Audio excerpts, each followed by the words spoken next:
Hello, Jack, and hello, everyone else. Jack has gone to bed, but Mum and Dad, Ben and Jem, have just finished watching on Netflix the two-part pilot for Star Trek Discovery. Set 10 years before the original series with Kirk and Spock.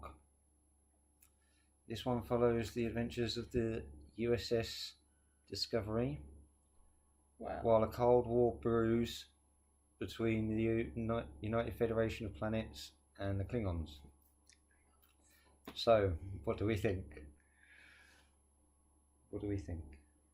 It was good. Unfortunately, for a show that is using Netflix as its base, you'd think it would come up with some original ideas. However, it does tend to follow the tropes of the other series. So we have young pilot ensign guy. We have Looks nothing like me. no young. I'm just doing hands for one side or the other. Young handsome ensign pilot. We have random thingy. I don't know what I'm talking about now. What, random robot that random robots. Logically science officer. Yeah, logical science officer. Amazingly played by Doug Jones. Absolutely fantastic. Although it did have a very good start with, I quite like the sarcastic, witty banter at the beginning. Oh yeah. Amongst One the bridge thing it crew. doesn't fail to do is have a fantastic relationship between the first officer and the captain. And the production value is very, very good, but I'm not sure how it's going to last over the length of the entire series. It's very high production quality, lots of CGI.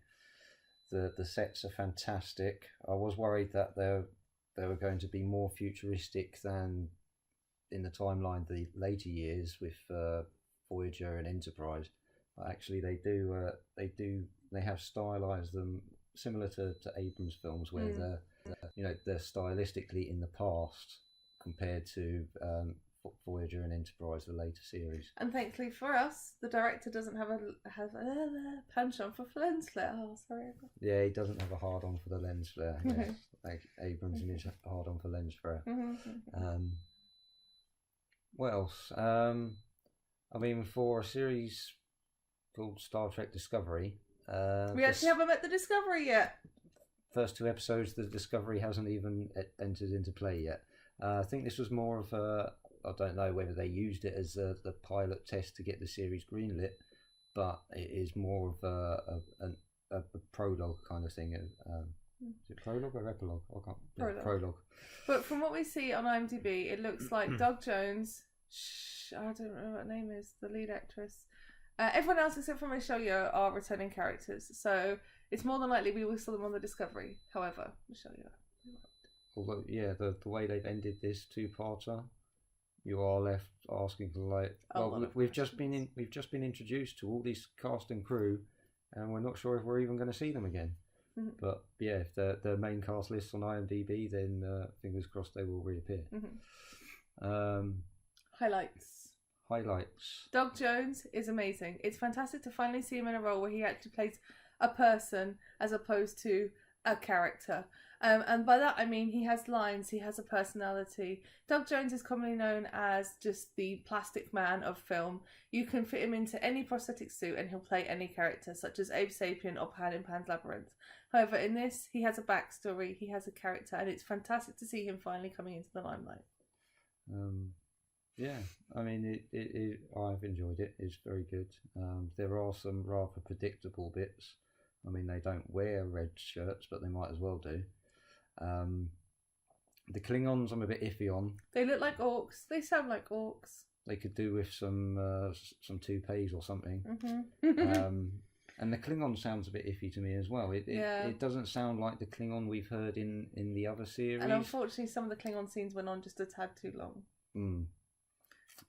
But otherwise, yeah, I mean, there are predictable bits, but otherwise it's enjoyable. And the way the episodes ended really does really good cliffhanger. You have no idea where they're going to go next with this. So I don't know. What do you think? Is it going to be something we're going to be waiting on to watch the next episode next week? Or is it going to be something we're going to leave for a while and just binge watch through the whole series? I think I want to see the next episode as soon as it's online, so we can finally see, hopefully, the Destiny, and then we'll go from there. The Discovery. Discovery. Why do I keep saying Destiny? I don't know why I keep thinking it's called Destiny. Anyway. Yes, because we'd rather be watching Firefly. I think that it's one of those shows where this is literally just a backstory, and episode 1 will probably be episode 3, technically, where the story will actually pick up and we'll meet the Discovery. So far we can't really make a judgment on whether this is a good series or not because they haven't really started the series yet. But this was a great... But it's a good introduction. It's a good introduction to the cast. And even if it was just a standalone episode, it was great. Yeah, if this had been just a 2-part web series, would have been worth watching. Or even a TV movie. Yeah. So I think we will be watching the next episode next week. Yes. If we find the time. If we find the time. If Jack allows. Hear that, Jack? So you've got to sleep peacefully so we can watch TV. Right. What is it? 9 in the evening. We have a child. Time for bed. It's 20 to 10 in the evening. We have a child, so yes, definitely time for bed. Time for bed. All right then. Okay then. Good night, everyone else. Nice to meet you, everyone else. Good night, Jack. Good night, Jack. Sleep peacefully, please. No, please. Stop wriggling. Stop wriggling. Be still. Be still. Okay. See you all soon. Bye.